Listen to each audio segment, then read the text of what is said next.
141 years before Kirk, Star Trek, Enterprise gave Captain Archer the same punishment.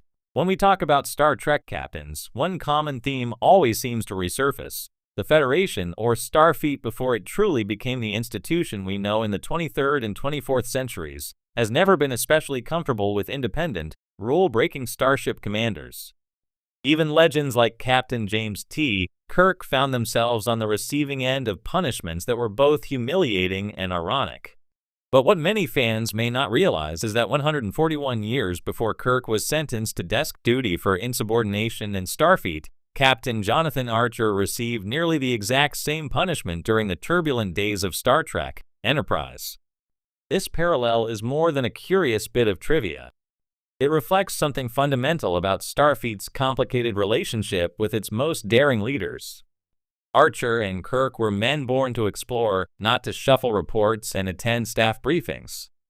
Yet both faced the same fate when their bold decisions rubbed against the bureaucratic machinery of Starfleet.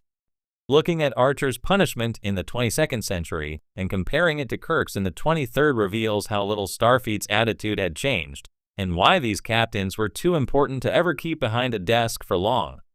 Archer's punishment, desk duty for a born explorer. In Star Trek, Enterprise, Captain Jonathan Archer embodies the spirit of humanity's first great leap into interstellar space. He is passionate, headstrong, sometimes reckless, but always driven by the desire to explore and protect Earth's place among the stars. These qualities made him a natural choice to command the first Warp 5 starship, Enterprise NX-01. But they also made him a nightmare for the young Starfleet brass. Time and again, Archer defied orders, bent the Prime Directive's still-evolving precursor, and risked political disasters with the Vulcans, Klingons, and Andorians. For Starfleet Command, Archer wasn't just an explorer, he was a liability. This tension came to a head after Archer's involvement with the Klingon Empire. His rescue of Klong, a Klingon courier, and Enterprise's pilot Broken Bow was already controversial. But later, his decisions during encounters with Klingon territory and his role in escalating hostilities drew sharp criticism from Starfleet and from Vulcan High Command. The breaking point arrived when Archer returned to Earth under suspicion of interfering too deeply in alien conflicts. Instead of being hailed as the pioneer he truly was, Archer was grounded. Stripped of command responsibilities, he was effectively sentenced to desk duty at Starfleet Command, condemned to spend his days filing reports and attending bureaucratic sessions instead of charting the stars. For Archer, this was no mere professional setback. It was a punishment that cut at his very identity. Archer's gift was his ability to lead from the front, to make impossible decisions under pressure, and to inspire his crew with his restless drive. Forcing him into an office was like putting a warp engine into neutral. It simply wasn't what he was built for. Kirk's punishment, the Admiral in a cage. Fast forward 141 years, and history repeated itself with another starship captain too bold for Starfleet's liking. By the events of Star Trek, the motion picture set in the late 2270s, James T. Kirk had become a living legend. He had saved Earth multiple times, redefined first contact diplomacy, and rewritten the book on Starship Command. Yet Starfleet's reward for Kirk's extraordinary career was to promote him to Admiral and take him off the bridge. Like Archer, Kirk was punished for his inability to conform. His penchant for improvisation, bending regulations, and disregarding orders earned him as many reprimands as commendations. Starfleet Command, perhaps tired of Kirk's unpredictability, placed him in a desk-bound position at headquarters. His punishment was bureaucratic exile, forced into meetings and administration while the Enterprise he loved was placed under another captain's command. The irony is striking. Both Archer and Kirk were explorers punished for their very nature. To Starfleet, their brilliance was inseparable from their danger. Giving them desk jobs was meant to keep them under control. But for both men, the result was suffocating. Why Starfleet repeats the same mistake?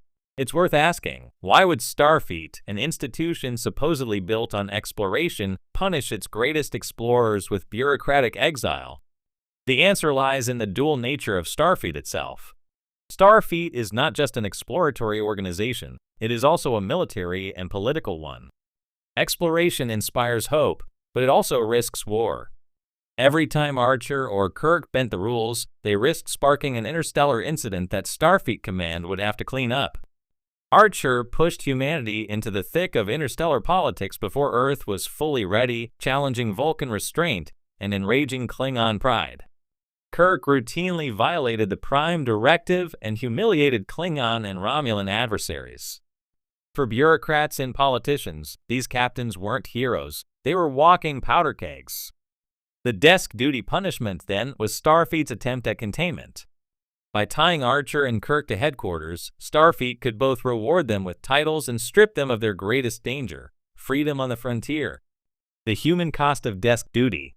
For both Archer and Kirk, the punishment was personal torment. Archer, as depicted in episodes like First Flight and Home, always saw exploration as his life's work. Even when faced with interstellar war during the Xindi conflict, his resolve to defend Earth was rooted in the belief that humanity belonged among the stars. Desk duty was not just professional exile, it was a betrayal of everything he had fought for. Kirk, too, is defined by his connection to the captain's chair. In The Wrath of Khan, he openly admits that promotion was a mistake and that he feels old and useless without the responsibilities of command.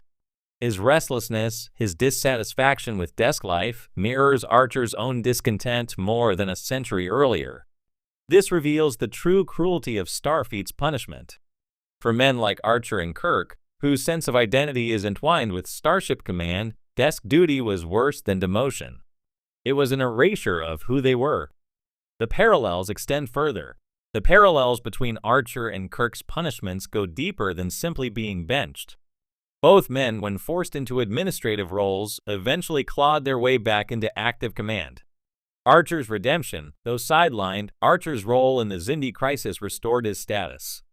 Starfleet had no choice but to reinstate him when humanity's survival was at stake. His desk duty became irrelevant in the face of existential danger, proving that Starfleet could not keep its greatest captain away from the front lines. Kirk's return. Likewise, Kirk found his way back to the bridge during the VGER crisis in the motion picture. Later, in The Wrath of Khan, his return to Starship Command revitalized him. It confirmed what Spock and McCoy already knew. Kirk was never meant to be an admiral, he was meant to be a captain. The symmetry is remarkable. In both centuries, Starfleet tried to clip the wings of its greatest explorers, only for the universe itself to demand their return to the stars. What this reveals about Star Trek's captains. By giving Archer the same punishment Kirk would later endure, Enterprise highlighted a timeless truth about Star Trek captains: they are not bureaucrats. They are leaders forged in crisis, visionaries who thrive on risk, and explorers who must be out there to